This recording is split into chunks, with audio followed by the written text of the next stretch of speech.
Nagbibilang na po ng mga kakampi ang mga senador na matunog na kandidato para sa pagka-Senate President. Pero kung walang makakakuha ng 13 pataas na boto, si Senador Franklin Drilon pa rin ang Senate President. Nakatutok si Jamsi Sante.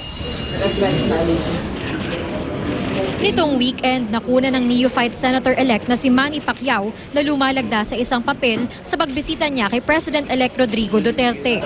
Ang dokumento, resolusyong pinapaikot sa mga senador para makuha ang kanilang boto para sa Senate presidency ni Majority Leader Alan Peter Cayetano. Ayon kay Cayetano, nasa 15 senador na ang nangako ng suporta sa kanya. Mas mataas sa 13 boto na kailangan para mahalal na bagong pinuno ng Senado. Yung iba nandun na nakapirma, yung iba naman gave their commitment but magpapaalam muna. So until the final day that you get elected naman, nothing is 100%. Isa sa mga katunggali ni Cayetano sa posisyon, si PDP laban President Senador Coco Pimentel na kapartido mismo ni Duterte. Kausap na ni Pimentel ang grupo ni Senador Tito Soto na mayroon umanong 18 senador. Ayon kay Soto, pinag-uusapan nila kung sino ang magiging pambato nila. We are talking because we have to agree based on principles. We should be change-minded senators. I might get their support if I can convince them on federalism. If we just want the Senate leadership, it's easy. Makipag-coalition ka lang doon sa mga LP, mga ganun.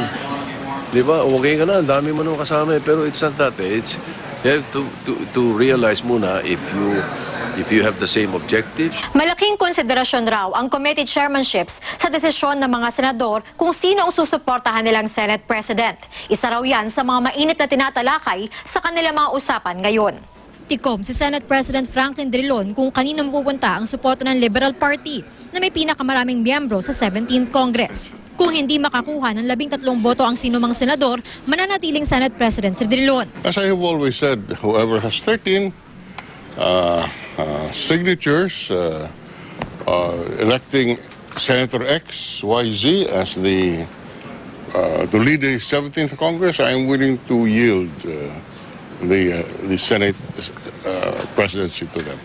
Jamsi Sante, Nakatutok, 24 Oras.